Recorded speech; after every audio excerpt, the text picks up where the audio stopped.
waata dhegeystayaal idaacadda Star FM codka gobolka Waqooyi Bari barnaamijka hogaanka bakada ay soo dhageysateen dhegeystayaal imikana waa fatwadii bisha barakeysan ee Ramadaan Sheekh Maxamuud Maxamed Shibli oo markaas stuudiyaha labaad dhegeystayaal noogu sugan wuxuuna marka hore inoo soo jeedin doonaa sheeqeena arrimo ku saabsan bisha barakeysan ee muxaadaro ku saabsan dhegeystayaal bisha barakeysan dhegeystayaasha qeybaha dambe ayaan fursad u siin doonaa bal aragtidooda dabcan su'aalahooda ku aadan sheeqa ay weydiinayaan fadlan dhegeystayaasha waxaan ka codsanaynaa in ay su'aalaha macquul gal ah ee dhanka Facebook ay soo dhigtaan iyo dhanka fariimaha gaaban sidoo kale dhanka wicitaanada ma ahan su'aal sheeqa mar hore la soo weydiiyay in haddana dib ugu soo celisaan sheeqa u daa haddii aad su'aal qabin dad kale waxaa jiraan barada aad ka mashquulinayso oo doonayaana inay sheeqa su'aalo weydiiyaan fadlan waxaan ka codsanaynaa dhegeystayaasha inay su'aalaha imika meel ay kusii qortaan si markaa dhow fursadahan u siino si waadix ah ay u sheegtaan su'aalahooda sheeqa ay ugu bandhigtaan eber 7 eber 2 3 5 eber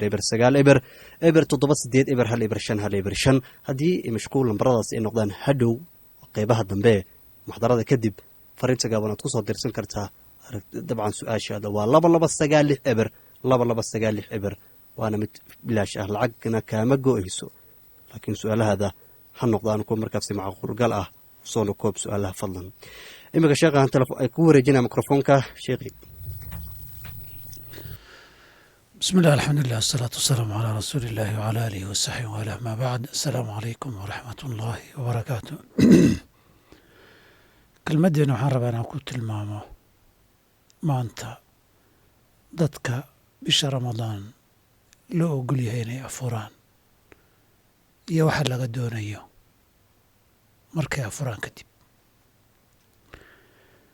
guud ahaan qaybaha dadka inay afuraan loo ogol yahay waxaa lagu soo ururin karaa inay yihiin 7 ama 8 dadka inay afuraan loo ogol yahay marka sababta loogu ogolaaday ay afurayaan aad ku salayso waa 2 qaybood 6 waa isku qayb 1 ama 2na waa qayb gaara dad loogu ogolaaday duruuf kooban oo haysata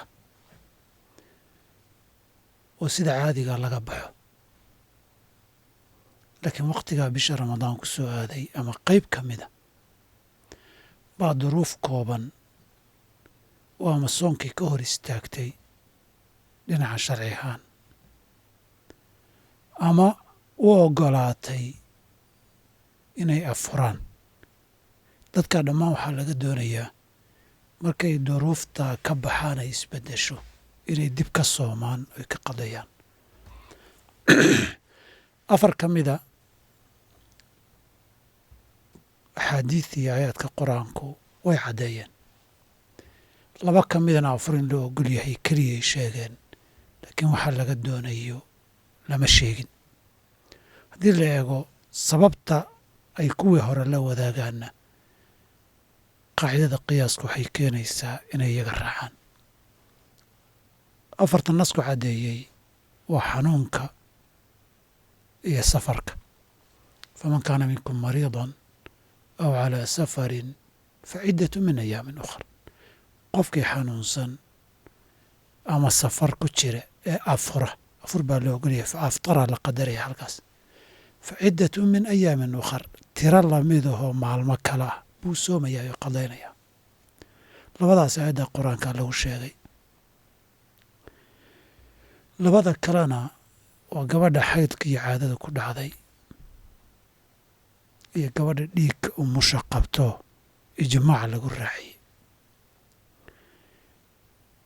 iyadana nabiga alay slam xadiidkii caaisha markay gabadhii weydiisay ay tiri maa baalu lxaayidi taqdi siyaama walaa taqdi salaa maxaa ku dhacay gabadha caadada qabta salaad ma qadlaysa laakiin soonka ha qadlaysa loo yiri caaisha waxay tiri axaruuriyatun anti qolyii dhibka badnaa ee khawaarijtaha ee xaruuro deganaa baad ka timid kunaa nu'maru biqadaa'i asawmi walaa nu'maru biqadaa'i asalaa soonka inaan qadlaynaa nala fari jiray wakhtiga dhiigga aan qabno laakiin salaad inaan qadlaynana lama fari jirin saas darteed salaadna lama qadlaynayo laakiin soonka gabadha caadada qabta way qadlayn axkaamtaas dhiigga umushu uu la wadaagaa ijmaacan. afartaasi haddaad eegto duruuftay u afureen baa duruuf kooban ah. maradku sida caadiga laga hadlayo waa marad iyo xanuun saddex midkood ay ka dhalanayso. imaa inuu xanuunkii kugu siyaado, imaa inuu caafimaadkii daaho oo kugu dheeraado. midna waa ziyaado iyo xanuun, qadarka xanuunka iyo jirada ah. midna waa zamankeeda oo ziyaadayo oo wakhtigeeda kugu dheeraanayo. lacalla laga yaabo waxaad samayn lahayd iyo daawooyin joogta aad u qaadan lahayd inaad ka batagtay, ama uu dhib iyo culays badan qofka ku noqonayo. safarkuna waa safar salaad lagu gaabin karo. labadaasi safarkana inta badan dee dadku waa naga yihiinoo safarta wakhti kooban baa la safraa. xanuunada iyo cuduradaasna inta badan waa laga caafimaadaa. saa darteed maalin uunan safar ahayn oo uunan xanuunsanayn buu qadaynayaa. gabadha caadadeeduna maalmo go-an weeye bisha, maalmo aynan caado lahayn. dhiigga umushuna wakhti kooban buu socdaa markuu dhammaado, ama isagu go-o ama muddadiisii dhammaato. afartaasi waxay ka midaysan yihiin waxaa la yidhahda alcajzu almu'aqat. waa qof aan awoodin ama xagga sharciga ay kaga timid oo gabadha dhiigga umusha iyo caadada qabtaa, ama ruksad la siiyey qofka safarta iyo qofka xanuunsan. afartooduba duruuftoodu duruuf wakhti kooban awey. wakhtigii markuu dhammaadana qadaa laga rabaa. waxaa la mid ah gabadha uurka leh iyo gabadha ilmaha nuujinaysa. labaduba waxaa loo ogolaaday xadiidkii anas ibn maalik ilkacbi lagu sheegay inay afuraan in la ogolya. laakiin axaadiidtu intaan xasuusto en garanaya ma caddayn kadib maxaa laga rabaa. haddaynu qaacidada qiyaaska eegno, afartii hore waxay la wadaagaan in duruuftan ay duruuf wakhti kooban a tahay. waxa ugu badanay diidaysee culayska ku noqonaya qofkan ama ilmaheedana uu yahay soonkan dheer ee xidhiidhka ah ee isku daba jira. saa darteed duruuftaasi labadaba waa looga baxaa. in wakhtigii baahida iyo uurka uu jiray ama nuujintaa baahideedu jirtay laga baxo, ama in dhibkii laga baxo oo haddii in yar loo qadeeyo aanay wax dhiba ku ahayn. hadday bishii 3 beri 10 beriba maalin qadayso, 10 bilood 30 beri way dhammaanayaan. marka dhinaca uu ka fududaan karaa oo ramadaanku uu xidhiidh ahaa. intaasi labadaasi waxay wadaagaan oo laga yaaba su-aalahoodu inay bataan, sida jamhuuru ahlilcilmi iyo fuqahaduna ay u badan yihiin. qaacidada ugu xoog badan ee loo cuskadayo waa qaacidada qiyaaska. qiyaaskuna wuxuu keenayaa haddii aan hayno 4 sharciguu sheegay oo afuri kara ama inay afuraan sharcigu ogol yahay, duruuf wakhti koobanna u afuray, markay duruuftii dhammaatayna qadeeya la yidhi, kuwanna way afuri karaan la yidhi, duruuftay u afurayaanna ay wakhti kooban tahay, inay xukunka kuwii kala qaataan. qaacidada qiyaaskana ka xoog badan aathaar bacdi saxaaba ama qof iyo 2 iyo 3 laga wariyey. qaacidada qiyaaska ka xoog badan. intaasi waa 6. qaybta 7 ama haddaan faahfaahina 8 ka dhigi karno waa dadka la yidhahdo alcajz daa'im. ma awoodaan hadda, dibna kama awoodi karaan. haddana duruuftu uma saamaxayso. duruuftaasina dhammaad ma leh. oo haddii la yidhaahdo ha la sugo, wixii la filaya la sugayo waa un dhimasho. waxaa asaas u ah qofka waayeelka ee da' la soomi waaye. qofka hadduu waayeeloo da' gaadho, da'du dawa ma leh. inuu sii jilca maahane inuu soo xoogaysto duruuftii da'da ahaydee u diiday ka soo kabtoo ka soo xoogaystaay sida sunnatullaahi een aan naqaano ma aha. da'duna dawa male. nabiga yidhi sala allahu aleyh wasalam cudurkasta dawuu leeyahay ila da'da maahane iyo geerida, labadaas dawa ma laha. saas darteed da'da waayeelnimada qofka inuu afuro u bannaysay soomkii awoodiba waayey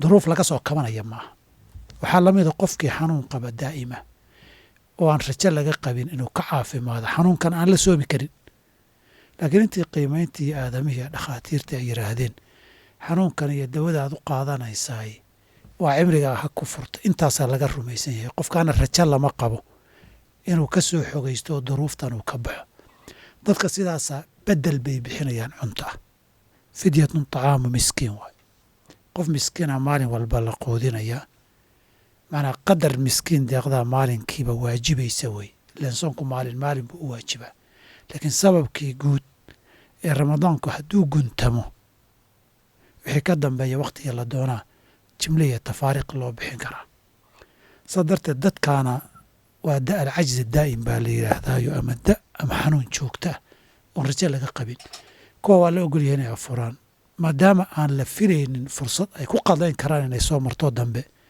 beddelkeedii cuntay bixinayaan cid kastooo ku soo marto intaa aan sheegnay ka baxsan waxaad ku miisaantaa duruufta qofkan u afuray ma duruuf kooban oo rajada la qaba in laga bax ahba hadday sidaas tahay qofkaa qadaa lagu leehay hadday tahay duruufta uu afuray midaan rajo laga qabin in laga baxana qofka waxaa loo ogol yahay inuu beddelkiio cunto ah bixiyo oo miskiin qoodiyo intaasaan kelmaddeena kusoo gabagabeynaynaa dadka afurka loo ogol yahay ama afuraya bisha ramadaan aan ku dambaabaynin iyo waxa laga doonayo markay afuraan kadib bilahi towfiiq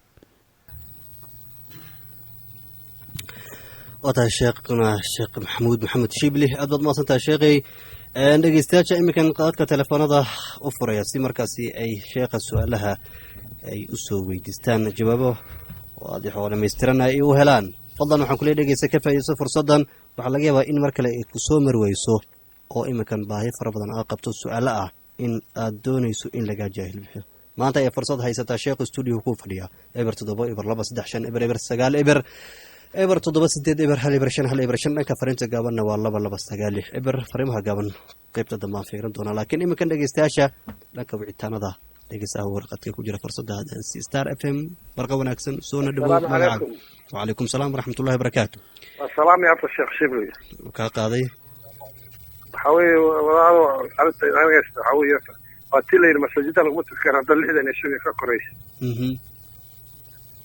ما شقت دينت marka ستارنت هذا غوريا كنت كان غوري مسكت كان مسجد كان عندنا خاصه هذا مساجد ولا اوغليها نيروبي هدا جوج لكن مساجد meelaha kale wala اوغليها inaa ku tukato Soomaa اخي مساجد خامس مساجد على يدي وقت الجعبة بس dad badan lama rabo dad yar waatay waan arki doonaa su'aashaada sheekh dabcan oo dhigi doonaa laakiin dhageystaha kale qad ku jira star FM alow السلام عليكم وعليكم السلام ورحمة الله وبركاته ولا su'aashaadu أبا السلام عليكم شيخ خير ربنا الله في أبشر وصابك من غيرك قال يا لم سؤال يا رب شيخ أنا ويديو laba su'aal يا رب شيخ أنا ويديو خير ربنا الله فيه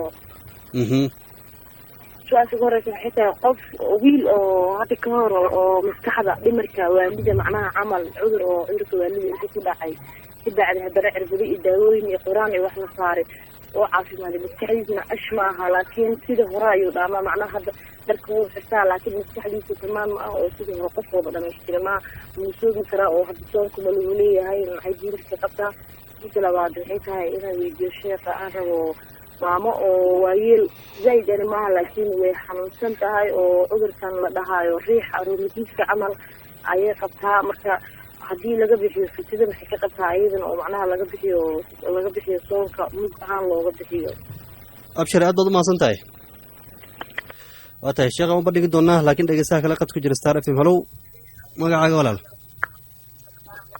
halow star FM وعليكم السلام ورحمة الله وبركاته soo dhawow barqa wanaagsan su'aashaadu أجي جيله شيخ السلام عليكم السلام دمانتي أي شكرا أها وفق وقت دولة تيبية تي بشداية خطير كان وحيد عن قاعد الله موضوع رسول في اللي هنا هنا واحد الجواد وبر برك وقادرية صبحي أيه حيالها ولص قاعد كذا الله موضوع هذا هذه حتى أوصل وفق ayagu waxay ku leeyihiin xilliga baraka waa in soo quraaco haye walla waqti kooban qofkaas oo kale dee waa afur iyo miya sheekha weydiinaya. aad baad umahadsan tahay sheekha uma dhigana sheekhuna haye. bismi illah alxamdulilah wasalaatu wasalaam ala sala amaa bacd. su-aal waxaan filaya 4 bay ahaayeen. su-aasha koowaad saa'ilka koowaad waxaan weydiinayey waqti corona lagu jira masaajidiina meel ay xidhan tahay iyo meel tiradii la yareeyey waqtigiina la koobay bay isugu jiraan. guryaha ma isaga tukan karnaa? jawaabtu waa haa. xanuunkani waa jira, culays iyo dhib badanna wuu leeyahay. markay xanuunadaasu kala jiraan qofku haddii uu ama naftiisa uga baqayo ama isagaba in la taabtay oo dadka uu saameeyo uu ka baqayo, horta shakhsi ahaan jamaacada wuu ka hadhi karaa. iyadoo jamaacadu dadku tukanayaan asbaabta looga hadhi karay ka mid tahay. haddii cadadkii kaa buuxsamo ama masaajidiiba la xirana, intii is hesha ee ama guriga wada joogta ama xafiiska wada joogtaba hadday suuro gasho inay jamaaco wada tukadaan, hadday suuro gasho baa laga doonaya. iskuma xidhna masjidka iyo jamaacadu. xaafadda inta joogtaa jamaaco wada tukan karta, inta shaqada wada joogtaa jamaacada mar walba isdhex ordaya shaqashaa jamaacada wada tukan karta. sida hadda idinka stuudiyaha Star FM oo kaleeto, halka xafiiskiina meel ka mid oo barxadaad ku wada tukan kartaan haddaad rabtaan. marka jamaacana gurigana waa lagu tukan karaa, bannaanna waa lagu tukan karaa, masaajidkana waa lagu tukan karaa. cudurdaarada jirana waa cudurdaaro salaada jamaacada looga hadhi karo. saa'ilka labaad waxayna weydiinayey qof caqli ahaan xanuunsaday oo garashadu ka tagtay, kadib quraan iyo dawooyin inta lala tacaalay waxoogay caafimaaday, ashna aan ahayn. qofkaas soonkii ma laga rabaa? dabcan dee qofkaasi waa qof xaalad gaara qiimeyn u baahan oo waxay ku fiican tahay dad culimo oo shariicadiina yaqaana isna arka inay qiimeeyaan. laakiin dee waayo waxaanan garanaynin waxaan la leeyahay sidii ma wada aha, ma wax marmar ahba mise ma aha, wax marna uu roonaanayo marna lagu dhacayaa, oo xukumka junuunul mutaqatica fuqaada u yaqaanaan, caqli tagga marna imanaya marna tegaya. ma si ahaan baaba aan garashadiisu waynan u taam ahayn, intee bay la eg tahay? waa xaalad gaar ahoo inta qiimeyn gaar miisaanka caqligiisa jooga lagu sameeyo, qadarkii takaaliifta iyo waajibaadku fuuli lahaayeen si guud ama mararka qaarkood ma gaadhay mise ma gaadhin, buu qofkan gaarka ah cid culimo aragto oo qiimayso oo tidhaahdo u baahan yahay. oo isaga gaar dee uma xukumi karo xogtiisa in la xaqiijiyo qofkana kale u baahan yahay. laakiin si guud haddii qofku mararka qaarkoodna caqligu tegayo, mararna uu soo noqonayo, marka uu joogo soonkiina waa laga rabaa iyo cibaadaadkii, markuu tagana laguma laha. hadduu isla maalinta dhexdeeda mararna caqligiisu maqnaanaya mararna joogayana, marka soonku bilaabanaya niyaddeedii hadduu la yimaado maalinta dhexdeedaoo marmar uu yar baxo, soonkiisa waxba uma dhimayso. haddii garashadiisu garasho uu wax kala soocayo, waajibaadka lagu leeyahay garan karayo, waxaan iyo wanaaggii iyo xumaantii kala garan karaya uu yahayna, guud ahaan takaaliifta iyo waajibaadku way fuulayaan. hadduusan halkaa gaadhsiisanayn,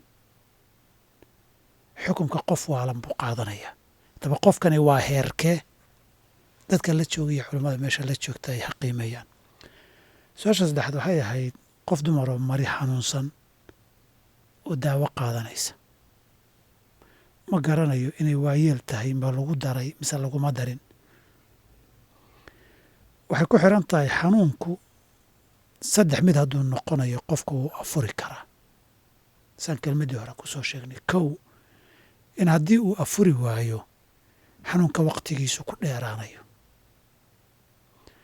ama hadduu afuri waayo oo soomo xanuunku ku sii kordhayo oo ku badanaya qadarkiisa oo ku weynaanaya xanuunku, ama isaga ay dhib badan ka soo gaarayoon xanuunka ahayn oo jirkiisii iyo dacfi iyo tabardarriya dhib badan ka soo gaarayo, waa furi karaa. kadib haddii xanuunkaa dawada u qaadanayo uu leeyahay wakhti rajaynaya inuu ka caafimaado, wuu iska sugayaa. haddii ilaahay caafiyana markaasuu qadaynaya. haddii aan rajo saasa la qabinna cuntadii iyo fidyadii baa laga bixinaya, saan kelmaddii horeba ku soo sharaxnay. hadda waayeelku dabcan dee haddii waayeelnimo uusan laba qadayn karin jiraan dee xanuunkii iyo waayeelnimadii baa isugu darmaday oo fidyaa la bixinaya. su-aasha afraad waxay ahayd ee ugu dambeysay qof daawada t b-ga qaata gaajana looma ogola la yiri wakhtiga barqadiina qaadanaya. qofkaasi waa qofkii faman kaana minkum mariidan la yiri daawadiisana wuu qaadanaya wuuna iska afurayaa. intaan aqaano daawada t b-du wakhti go-an bay socotaay cimriga ha ku furta maaha.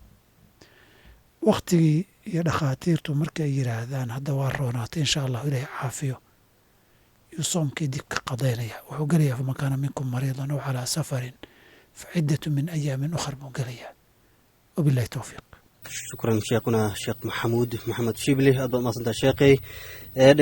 dhegeystayaasha kalen fursadda siinayaa qadka telefoonka ku jira star f m. halow magacaaga walaale. haye umi su-aashaada.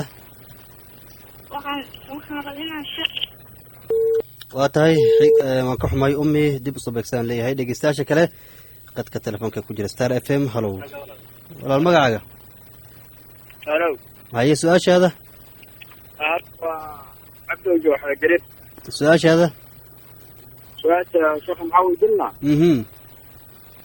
amar ilaahay lawado habeenkii waaga ku barya adoo daahir ahayn maxaa ula jeeda adoo daahir ahayn adoo wasa qabto daahir ahayn baa waaga ku bari haye salaadii subaxnaba soo gashay haye marka maxaa samayn kartaa ma laga yaaba duruuf biyana haysanin bay dhici karto dabcan su-aashaada ma kala cadda adig su-aashaada ma kala caddo maxaa daruufaha sheegayso iyo anigoo daahir ahayn baan soo kacay salaadiina way ahaysaa way ahaysaa biyaha markaa ku qabayso degdeg aad ka gaarsiin karan ma ha sax marka maxaa samayn karaa sheekh aad ku gaari karaa macne ha waa tahay waan ku fahmay waa tahay sheekhan u bandhigayaa wuu mahadsan yahay dhegeystaha kale qad ku jira star f m. halow waan ka xumahay star f m. halow halo star f m.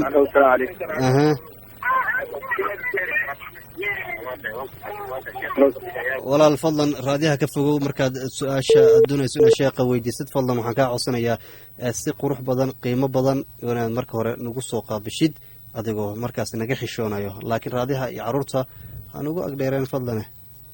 star f m. halow halo star f m. walaal magacaaga su-aashaada.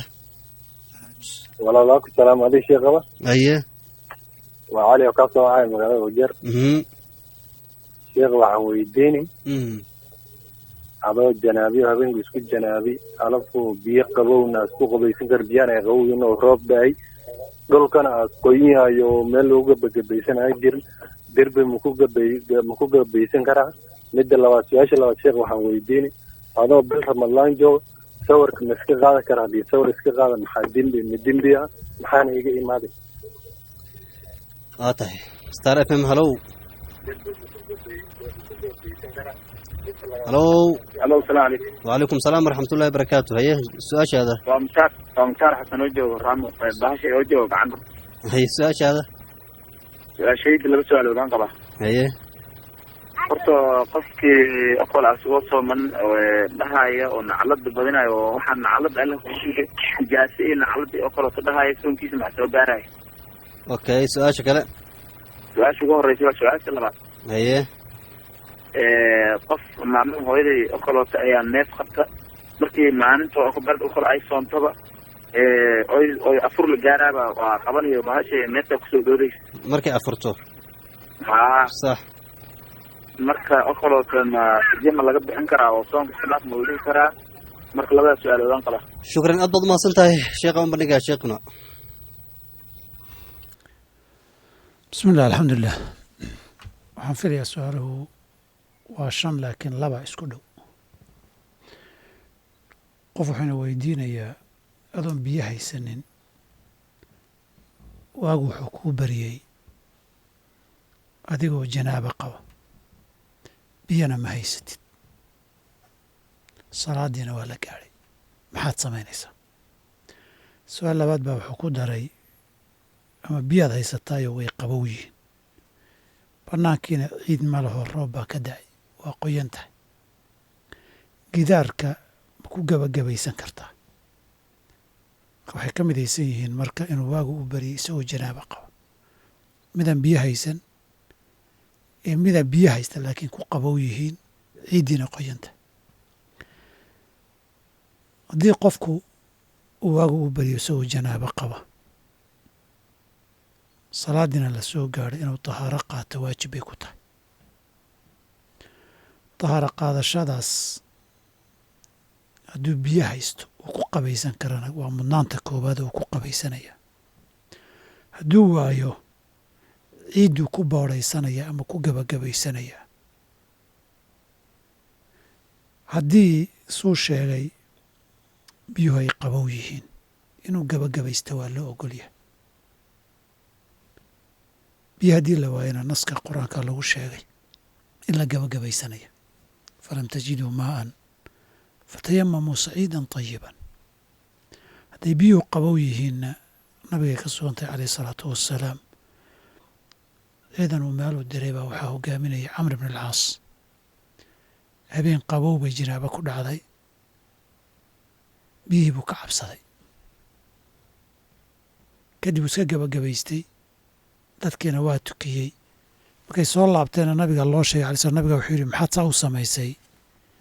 wuxuu yidhi waxaan xasuustay biyahana waan ka baqay, qowluhu tacaala walaa taqtuluu anfusakum ina allaha kaana bikum raxiimanna waan xasuustay. nabiga waa muusooday oo waa ka aamusay, taasoo aqbalaad iyo ogolaansho ahayd.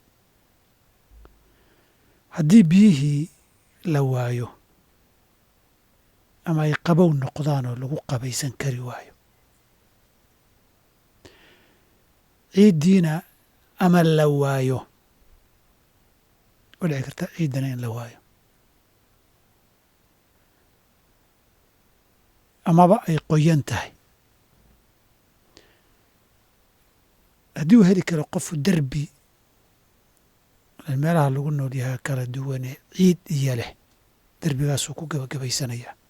hadduu waayo, qofku diyaarad buu saaraan karaa, tareen buu saaraan karaa, meel derbiye wada mutuneeluu joogi karaa oon ciidba lahayn. way dhici kartaa meelaha waiting area iyo ayaboodyo inuu joogo oo meeluu ku qabaystaba aan lahayn. sababa ka dhacdaba hadduu biyihii iyo ciiddii labadaba waayo, sidaasuu salaada ku tukanayaa. laa yukallifu allahu nafsan ilaa wuscaha. tahaaradu waa shardi. shuruudda salaada iyo arkaanta tiirasheeduba qofkaan awoodin way ka dhacaan oo cafis bay noqdaan. salaadaana sida raajixa ah qada laguma laha, khilaafan liasxaabina shaaficiyadu qadayn bay yidhaahdaan. laakiin qisadii camaar ibni yaasir iyo cumar bnkhadaab radi allahu canhuma bay janaabo ku dhacday iyagoo nabiga ka maqan, biyona maana haysanin. waxay sameeyaan bay garan waayeen. camaar ibni yaasir ciidduu ku galgashay si uu gebagabaystay kayfiyadiina fatayamamu wuu maqlay aayadda way jirtay, laakiin sida loo gebagabaysanaya maanu garanayn. ciidduu ku galgashay wuu iska tukaday. salaaddii waxba soo celi lama dhihin. markuu nabigu u sheegay sidii u qadayn lahaa, si uu gebagabaysan lahaa baa dib laga baray. su-aasha saddexaad wuxuuna weydiiyey, anigoo sooman sawir ma iska qaadi karaa oo soonkaygii wax muu dhimayaa? dabcan waxay ku salaysan tahay khilaafka culummada ee ka jira sawiradan fotograafka ee la iska qaadaay ma xaaraan baa? haddaan markaa cawraad iyo qaawanaan la sawiraynin ma xaaraan baa mise ma aha? haddii la yidhahdo waa xaaraam, dee dunuubta la gelaya ka mid tahayee soonka ma jebinayso, laakiin ajirkiisay wax u dhimaysaa. dunuubta iyo macaasidu ajirkay wax u dhintaa. haddii la yidhahdo xaraam maaha markaan cawraad la sawiraynin, waxyaabaha mubaaxaadka ee bannaan bay ka mid tahay, oo asal ahaan soonka waxba uma dhibayso. laakiin mar walba khilaafka ku jira darti intuu iska dayn karo ama iska yarayn karo, inuu iska dayo ama yareeyaa laga raba. maxaa raajixa labada culimmada ilaa hadda masale khilaaf ka jira weeyo, labada qof ee isku xigay culimmada labada ra'yi ku qala qanacsan. aniga waxaa ila raajixa sawiradan photogaraafkiihi inaynan xaraam ahayn kuna noqonayninna tilmaamihii sawirkii sharcigu reebay inaynan ahayn ee qofkii ilaahay abuuray muuqaalkiisii oo hooskiisa la qabtay ay tahay halkana dee meel lagu faahfaahiyo doodeeda iyo bandhigeeda maaha. saa'ilka afraad ee su-aalihii wuxuu ahaa qofka sooman maantoo dhanna lacanada afkiisu ku badan tahay nacalaadu ku badan tahay muxuu yahay xukunkii soonkiisu? dabcan lacanada badani lacanadu meel ma dhul dhacdo, imaa inay ku dhacdo qofkii aad ku tuurtay oo uu mudan yahay, oo ima adiga inay kugu soo noqoto. lacanaduna waa ilaahay loo bariyay qofka naxariista inuu ka fogeeyo, ama qofkii baa mudan ama adigay kugu soo laaban. waana dunuubta kabaa'irta ee waaweyn oo nabiga ay ka sugan tahay alayh salaam qofka mu'minka oo la lacnado ka qatlihi dilkiisa inay la mid tahay. maana qof dilkii bay la mid tahay. axkaamtii qisaasta iyo diyada kala mid maaha, laakiin xagga dembiga ayay kala mid tahay. adduunka tan adduun dhaafin hadday ahayd qof naxariistii ilaahay aakharina dhaafiya lagu habaaray, naxariis qof la dhaafiya qof naar iyo cadaab galay weeye. dhinacaasay aakhiradiisii dil loo ilaahay baryey ay u tahay. soomkiisuna dee ajirkiisa ay wax u dhimaysaayo. nabig alay slam waa kuyidhi man lam yadac qowla azuuri waalcamala bih falaysa lilahi xaajatun fi an yadaca طacaamahu wa sharaabah. ilaahay qofkii aan hadalka dembiga iyo falka dembiga iska daynin waxba ugama baahna inuu cuniya cabitaan iska daayo. xadiid abu hureyrana waa kii haruba saa'imin laysa lahu min siyaami ila aljuuci waalcatash. waxaa badan dad sooman oo soonkiisa oon iyo gaajo mooy wax ajir aan lahayn. taasay sababi kartaa, laakiin waduusan wixii afurinaya la yaqiinay samaynin waxaan dhihi karaa faradku wuu ka dhici daahirka sharciga iyo xukumka oo hadda uu burayna dhihi mayno, qadana dhihi mayno, laakiin soom ajirkiisu hadba qadarku la ekaya dhaawacmaya wey. su-aasha ugu dambeysay wuxuu yidhi qof neef qaba hadduu soomo markuu afurayo ayay neeftii qabanaysaa. markuu afuro ayaa neeftu qabanaysaa. qofkaa fidyo ma laga bixin karaa? qofka marka hore waxay u baahan tahay in dhakhaatiirta inta lala tashado naasixiin oo muslimiin ah maxay tahay sababtuu u qabanaya markuu afuro qofku uusan ka hor u qabanayn. mase jirtaa markuu afuro wax uu samayn karo oo xanuunka kaga badbaadi karo? mase isku xiran yahin haddii xal kale la waayo qadarkii xanuunkay qabanayana wax mashaqo iyo dhib badan ku ah uu yahay, qofka wuu afuri karaa intuu xal kale oo uu ku soomi kara ka helayo. wabillahi towfiiq. waata sheekh dhanka farinta gaaban hal dhegeysan u fiirinaya wuxuu leeyahay Yusuf just explain verse 26-27 surat Isra regard to the waste of wuxuu leeyahay extravagance. dabcan wuxuu ka hadlaa dhegeys wuxuu leeyahay sheekh waxaan ka codsanayaa aayadda 26 iyo 27 ee surat Isra in markaas kaga hadlayso waa extravagance loo yaqaano ama waxyaalaha israafka dhaafka dadka u isticmaal. laakiin anaga wuxuu leeyahay waxaan ugu badan bisha barakeysan ee Ramadaan in markaas cuntooyin xad dhaaf ah markaas laga hadlo. waxaan markaas rabaa sheekhu inuu ii kala qaado aayadda kale ayadana israaf ah oo leeyahay yaa baniya aadama quduu zinatakum cinda kulli masjid wa kuluu washrabuu walaa tusrifuu inahu laa yuxibu lmusrifiin. aayadda kale sheekhu ka hadlay waxay tahay waaatida alqurba xaqahu walmiskiin wabni sabiil walaa tubadiru تبديرا إن المبدرين كانوا إخوان الشياطين وكان الشيطان لربه كفورا. الحمد لله. waxaan filayaa su-aal maaha, waa dadka lagu baraarujiyo bisha ramadaan in la soomaa lagu talagalay. macnaheedu cunadii iyo cabitaankiiba way yaraadeen, suxuurtii baa waxyar la cunay, kadibna afur wey, quraacna lama aadin inkastoo suxuurta quraac lasoo hormariya noqon karto, qadana lama karsanin, afurkuna waa un cashadii oo hal mar laga wada dhigtay ama laba qaybood laga dhigtay. bisha ramadaanna caafimaad badan baa ku jira jirkaasi gaajada uu gaajoonayo. dhakhaatiirta Nairobi oo mar la kulmay wuxuu igu yidhi qofka bini aadamkii jirkiisa wuxuu ugu difaac adag yahay markuu sooman yahay, oo jirka dhanba iyo difaacaadkiisu ay heegan ku jiraan. cuntada in la badiyo waxay ahayd biilka iyo kharashku inuu yaraado ka xaafad ahaan iyo guri ahaan waxa la cunayo laakiin haddaan la yaraynaynin dhinaca masaakiinta iyo dadka baahan loo leexiyo israafku ramadaan iyo khayrkiiba waa xaraam ramadaanka cunooyinkaa la qubaya la daadinayana dad badan baa qatan waxay ku afuraan aan helin saa darteed ilaahay ta laga baqo cuntada daadinta ha laga daayo qofku wuxuu cuni karo baahidiisana daboolayana ha isticmaalo wixii intaa ka badanna ama maalkiisii u kaydsaday ha noqdo ama maalkiisii oo baxayo dad baahan iyo meelo khayra uu ku bixiya ha ka dhigo bilahi towfiiq waa tahay aad baad masantaa sheekh bal dhegeystayaasha kale qaadka telefoonadaadan fursadda siiya iyagana star f m halow magacaaga waa ku salaamaya haye walaal adee sheekh waan islaam waa kaa qaadnay su-aashaada anoo sooman cirbad ma qaadan karaa sheekh weydii sheekha mar hortaasi ka jawaabay laakiin dhimal haddana waa kugu celin doonaa laakiin su-aalaha munaasabka sheekh inaad weydiisaan waa walaal magacaaga haye machakos waa tahay soo dhawow countiga machakos su-aashaada sheekh waxaan weydin lahaa halo waa ku maqlaya saaxib su-aashu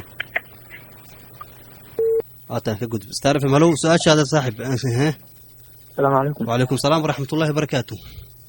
شيخ waxaan weydiin lahaa adoo suxuuranin khafur soomi kartaa star f m halow السلام عليكم. وعبد الجيب علي إيمان وجه يعني su-aashaada sheekha waxaan weydiinayaa adigoo sooman oo jiifa haddaad fiiq dalmayso ama fiiq qof ugu dalmayso siduu shahwada kaaga timaado soonka wax maa ku gaaraya adoo soo jeeda mise adoo jiifa hurdayso waxba kala ogeyn adoo jiifa waxba kala ogeyn hurda shaata aye star f m halow السلام عليكم. وعليكم السلام ورحمة الله وبركاته. والله وقت شاء الله صلاة لم سؤال الشيخ ودينا إن شاء الله. أي سؤالها هي. سؤالها وحكم إذا شيخي قف بالناس قوي. وعشان الناس أنا قفت مركي خلاص وحكون ده نقص. هاديات.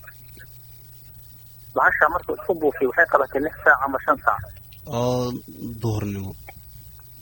أنا ما عملت لي ودرس في شيء بعد كم مرة اللي يسكبوا في مرة في قسم كثير على نولي وما دعينا ونفيس ساعة. هي. أنا مرة واحد كسر بحبال كاسبيت إنه كسر بحال مرينيا. دعوة كجرتها هي. لا وأنا صومان عبالك وحميدي بصوم مزيج ولا متكرر. شيخ خير الله سيادة وحندرينا وسهل فتية مقرأ. تيمم كهاد وقتي سهل هي.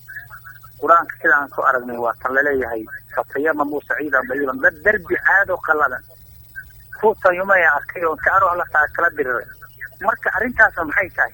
قفك إلا عيد بالجري. لقد أسرع كذا ودي. ما سنت. استعرف ملو.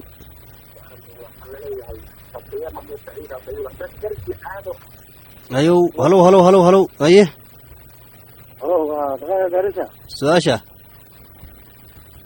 لو سؤال شيخنا ظهر لنا فيه. أيه.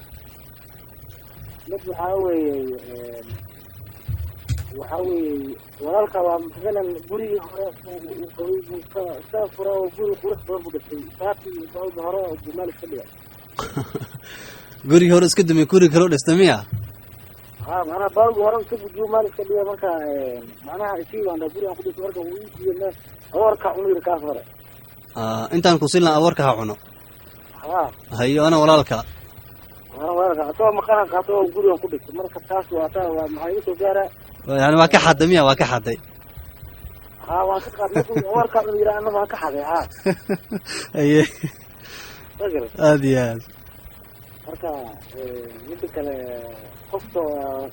قصة الحق هو صدري لحتى ما استقال أنا بس مريت الجوات الحول صدرة ما استقال ما لحتى فيني حلال فيني خلاص أنا أصلا محل صودا مثلا أنا عادي أقول معاه مثلا كيلالي تبكي يعني أنا أوجين بالعقل يصدره نك العقل يصدره ما شو ككيني وحاله كسوق وحكوسه قبتي وحاله مكلا قرناي لكن ما أسكتها وحتى أنا ما قرناي لا ذمية حتى ما زلت حتى شق طيب بسم الله الحمد لله سؤال كوبادي قفك حنوسا إرباد مقادا كرا irbaddu haddaynan ahayn faleebooyinka nafaqada ee booskii cuntada iyo cabitaanka gelaya haddaynan ahayn soonka waxba uma dhimayaan. dabcan dee afka wax laga liqayna aynay ahayn ama sanka laga siiya aynan ahayn oo jirka intiisa kale gacan iyo xidida iyo bawdye iyo laga qaatay iyo garab iyo irbadaha soonka waxuma dhimayaan oo soonka ma jebinayaan. qaacidada waxa soonka cunta ahaan u jebiyaan insha allah cashirka berriya baan ka qaacida ahaan u sheegi doona haddii alla yidhaahdo. su-aasha labaad ee ah qofku inuu soomi kara isagoon suxuuranna hadduu niyooday soonku waa saxaya, suxuurtuna waa sunno oo nabigu yihi tasaxaruu fa inna fi saxuuri baraka. suxuurtu waxay leedahay barako, laakiin waajib ma aha, shuruudda iyo arkaanta iyo tiirasha soomkana ka mid ma aha. saas darteed soonku wuu ansaxaya waana la soomi karaa iyada oo aan la saxuuranin. sa'ilka saddexaadna wuxuu ina weydiiyey qofka asagoo sooman maalinimo inta uu seexdo ay janaabo ku dhacdo ay biyihii shahwadii ka yimaadaan intuu riyoodo soonkiisi wax ma u dhimaysaa? su-aasha jawaabteeduna waa maya. qofka hurdaayey ilaa uu soo tooso waxba lagama qoro ama erey uu yidhi ama waxyaabaha sidan oo kaleeto. keliya waxaun laga yaabaa in loo qabsado fal uu sameeyey oo dad kale dhib u geystay, sida dee hurdadii intuu isgediyo ilmo yaro jiifo korka hadduu intuu ka buurto ilmihii bakhtiyo, ilmihii ku dhinto neefta ku celiyo, ama gedigu isgediyo meel lugta intuu ku dhafto darmuus iyo alaab iyo intuu tuura uu jajabiyo, xoolihii dandhowgoodii waa laga rabaa. taana axkaamtu xataa majnuunka waa laga rabaa dandhowgeeda qofka waalan. axkaam wadciya la yidhaahdaayo sababa ku timid, laakiin fal isagu dembi ma laha. nabigana alai slam waa kii xadiidkii cali ku yiri rafaca alqalamu can halaatha, waxaa ka mid ah can innaa'imi xataa yastayqid, qofka hurda ilaa u soo tooso. sa'ilka afraad wuxuu ina weydiiyey bahalkan neefta loo isticmaalo. qof neef qaba oo bahalkan laysku buufiyo ee afka la gashada qaaca leh isku buufinaya soonkiisa wax muu dhimaysaa? sida saxdaa maya. waxaan waa qaac iyo qiiq weeye waxa gelaya. qiiquna iyo hawadaaba haddaad intaad istaagto afkaadu dhigatood hawada inaad cabta isku daydo soonkaga waxba uma dhimayso. iyadana insha allah berri qaacidada waxa jebiyo soonka waxaan jebin baan ku kasig faahfaahin doonaa. laga yaabana haddaan xasuusanno isagaba tusaale inaan u soo qaadanoon ku qeexno. sa'ilka shanaad wuxuu leeyahay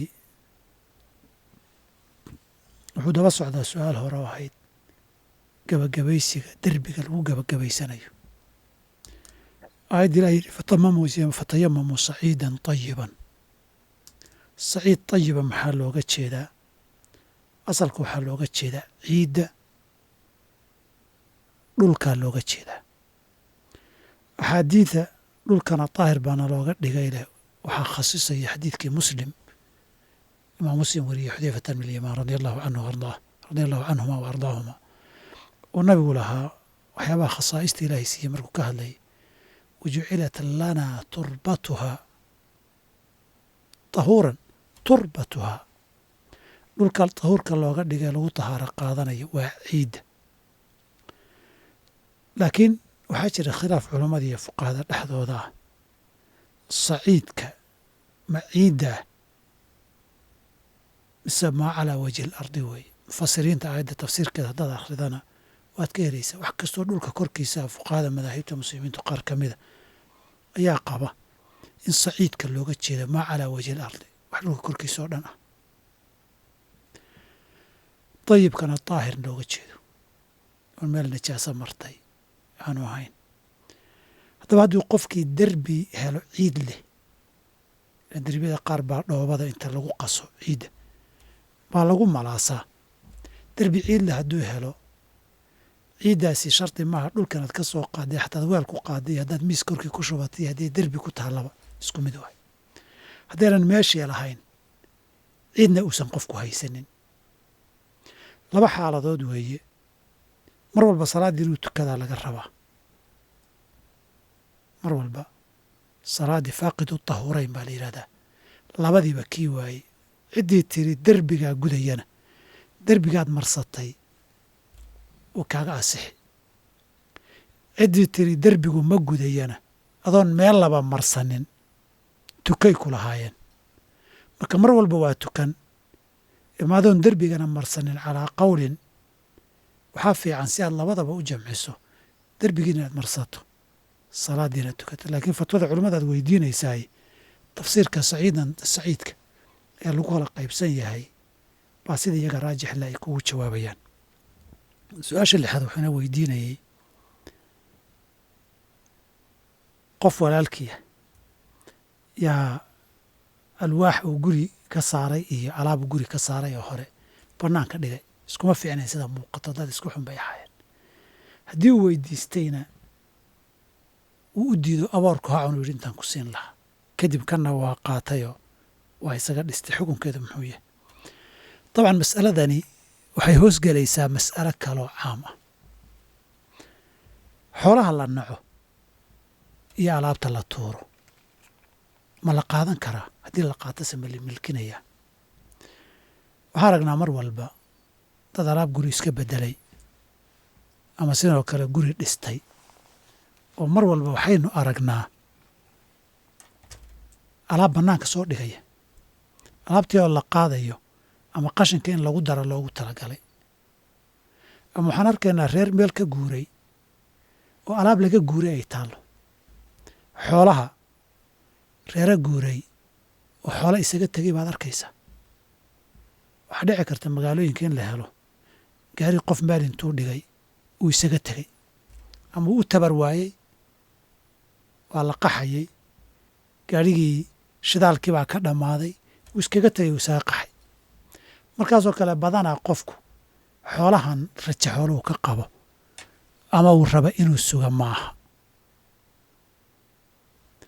xoolaha saasoo kaleta al amwaalu saa'iba baa la yidhahdaa xoolaha la tuuray qofkii qaataa iska leh qofkana markii uu nacay ee uu tuuray xukmu daalla bay noqdeen xoolo baadi a xukunkood bay qaadanayaan haddaba alwaaxdani hadday sidaa ahayd wax la iska tuuray adigunbuu kugu xumeynayay isagoo rabitaan iyo rajo uusan ka qabin hadday ahaayeen adiga iyo qof kaleba waad qaadan kartaan waayo qofku markuu saa ka dhigo maalkii meel lagu tuuro ciddii lehbaa ciddii heshaa qaadata haddii xoolo rajo leh oo meel u yiilay oo uu ku ilaashanayo ay dhici karta in wax kale u intifaacsado o u isticmaala ay ahaayeenna xoolaha weli milkigiisi kama bixin isna ma nicin xoolaha xaqdaraad ku qaadatay walaalka cafis inaad weydiisato ama qiimahoodii waxay gooyaan aada guddood celisaa lagaa doonayaa midka ay tahay dee adiga walaalkaabaa garan kara su-aasha toddobaad ee kooxdii su-aalihii ugu dambeysa qofkani wuxuu ina weydiinayaa qof meelaha waddamada galbeedka iyo jira ayaa lacaga noo soo dira waxay ka shaqeeyeenna ma naqaano ma qaadan karnaa jawaabtu haa asalku qofku xooluhu ku siiyo asalka maalku inuu xalaal yahay wey ilaa ad ogaato xaaraan inuu ka keenay wixiisoo dhanna xaaraam yihiin ama tan xaaraan laga keenay ilaa ad ogaato hadday dhacdo inaad ogaato inuu xaaraan ka soo shaqeeyo ama taniba xaaraan tahay xaaraantaa labay noqon in dad laga soo xaday ama laga soo dhacay oo lasoo boobay taa xoolahan dadka laalaho ma qaadan kartid iyo inuu shaqo xaaraan iyo waxaan bannaanayn oo ribi iyo ama doofaar iyo wax ka shaqeeyey waad qaadan kartaa haddaad adigu qof baahan oo wixii ka maarminoo jumlada masaakiinta gelaya aada noqoto way xoolaha fokasoo kale marka la isdhaafinayo kasbiga khabiidka iyo kasbiga xaraamta ku soo galay marka la isdhaafinayo masaakiintaa la siin lahaa adigii miskiinkaabaa la husiyey isagaan ajir ka helaynine adigu waad qaadan kartaa haddii aadan ogeyn meel laga keenin waad qaadan kartaa dhibaato ma laha wabilahi towfiiq mahadsanid sheekey su-aal halkan taallo waxaa sheekh le inkastoo aan goor uu soo gabagaban doono fatwada bisha barakeysan ee ramadaan sheekh maxamuud maxamed shibli sheekh dhegeystaan wuxuu leeyahay waxaa kenya ka dhisan nidaam inkastoo ay ka baxsan tahay mawduuca laakiin in badan ayuu ku soo celceliyey dhegeystahan wuxuu leeyahay waxaa kenya ka dhisan nidaam la yidhaahdo taqwa sacco oo bixiyo adeeg deyn ah. tusaale ahaan qofka wuxuu lacag deynta ah qaadan karaa oo keliya markuu uu jiro 12 bilood. haddii uu awoodi waayo inuu bixiyo lacagtaasi loogu talagalay inuu bisha ku bixiyo wuu iskaga bixi karaa, lacagtiisana waa loo celinayaa. bil kasta wuxuu akoonta ku shubanayaa ugu yaraan 2,000 oo shilin, wuxuu raacinayaa 200 oo shilin oo service fees waxa loo yaqaano. sanad marka ay lacagtaasi gaardho waxa uu markaasi qaadanayaa 3 jibaar lacagtii meesha u taalay. marka uu qofka galayana wuxuu markaasi bixinayaa lacag registration fees loo yaqaano caadiyan markaasi u degsan. qofka markuu uu qaato lacagtaasi in yar ayuu markaasi iskaga bixinayaa, isagoo lacagtii lagu lahaana markaas uun bixinayo oo aan shilin ku darin ama ka dhimaynin. arrintan ribo ma soo hoosgelaysa ayuu leeyahay dhegeystaan. alxamdulilah, masalada taqwa saako iyo deynta laga qaato wax badan baan ka akhriyey. dadkeeda maamulka iyo mas-uuliyiinta ugu sarreysana waa la fadhiistay. waxaa u baahan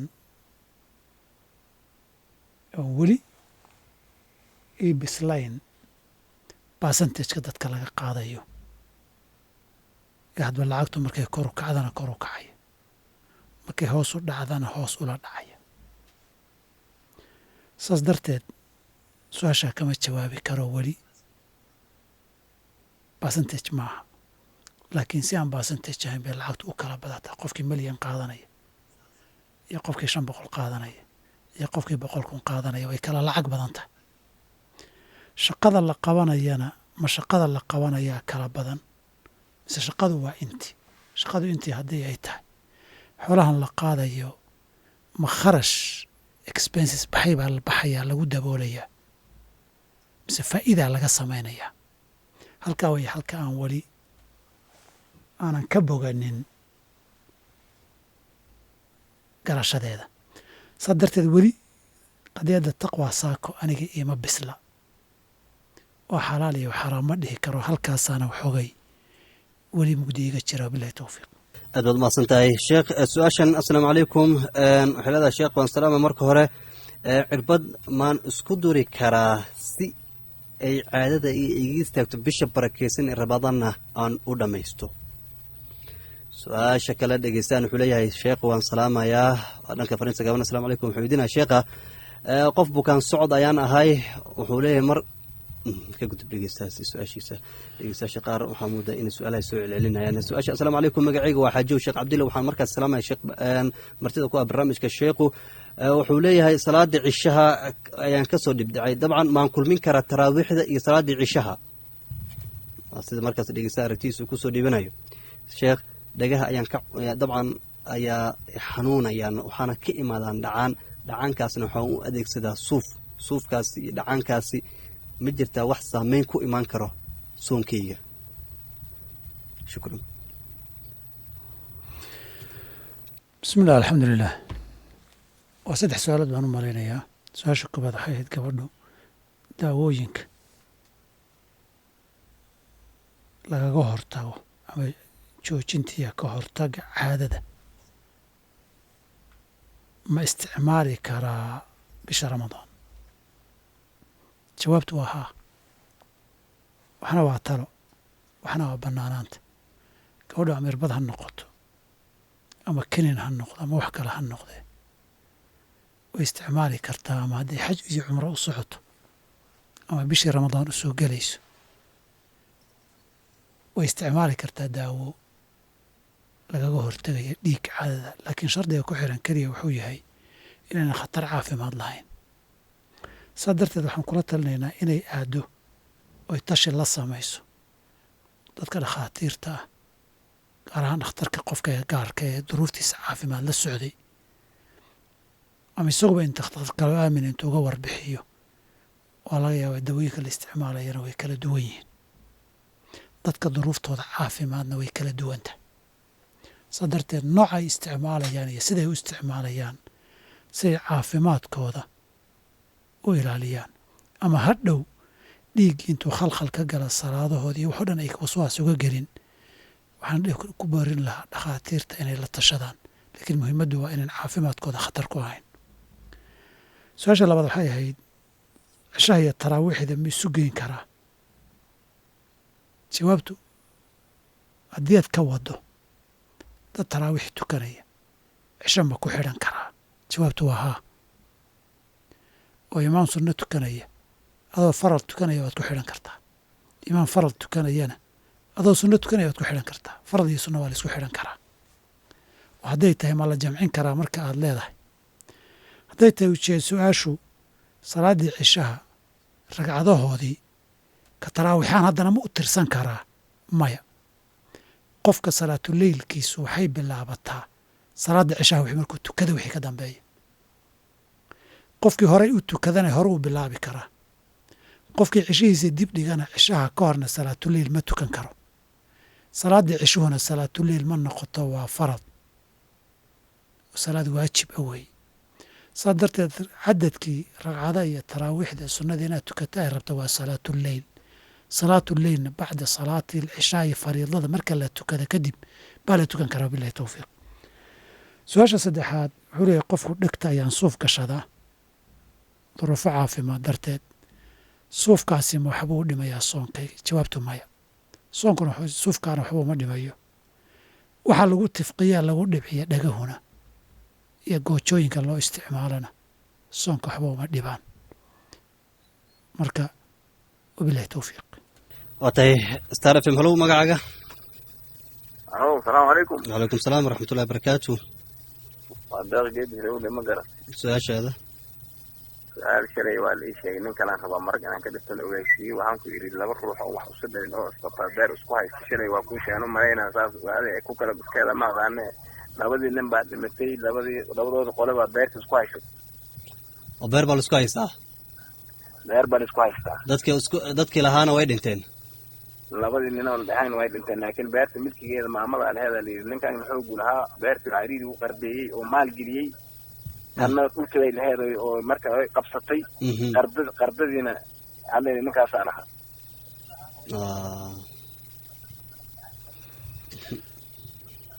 hay sheekh alxamdulilah ikhwaani waxaan rabaa inaan ihahdo su-aashan shalay maahayna daraad bay ahayd mar labaad aan ku celiyo su-aashan su-aal fatwa ma aha su-aal qadaa iyo maxkamad weeye xoolo dad isku haysta in la dhegaysto saasaa la yidhi ma anfacdo caddayntii rasmiga ahayd loo tagay u baahan tahay yaa lahaa milkiga kadib qofka ayaa dhexalkiisa lahaa masaladaas haddii nisaac dadku is haystaan oo xoolo la isku haysto ama dhiig la isku haysto dadkuna iskhilaafsan yihiin masale fatwo culimo lama weydiiyo culimaha xukun loo geeya ama qaadi ah ama ay xukun dhiibteen kadib xogta rasmigaa laga dhegaystaa maxaa caddaynaya markhaati a la raadiyaa kadib xogtaa waxaa ka soo baxaya maxaa u baahan dib in loo xaqiijiyo waxaa ka soo baxaya yaa meesha ka soo baxay oo xuquuqdan wax ku yeelanaya markhaatiyada la sheegaya yaa la qaadan karaa iyo yaan markhaatiyadiisa la aqbalaynin baa la qiimaynaya marka kadib baa xukun la soo saara masaa'ilkan masaa'il xukum weeye masaa'il fatwa ma aha wabilahi towfiiq afwan dhegeystaha qad ku jira star f m halow asalaamu calaykum waraxmatullahi wabarakaatu su-aashaada wacalaykum salaam waraxmatullahi barakaatu su-aashayda haddaan hor u gala waktiga afuraadka haddaan kadib dhaco anoo maxamed saacadna aan haysanin haddaan kadib dhaco wax ma ii dhimaysa aadaan ma jira miya meesha joogto macnaa meel aan aadaan joogin dowr cidle aanoo joogo haddaan kadib dhaco afuraadka waa tahay dhegeystaha kale star f m halow asalaamu calaykum wacalaykum salaam walaal waa maxamuud warana toban kala soo xorigaya haye su-aashaada su-aalaha yar aan rabaa sheekh inaan weydiiyo khayr allaha siiyo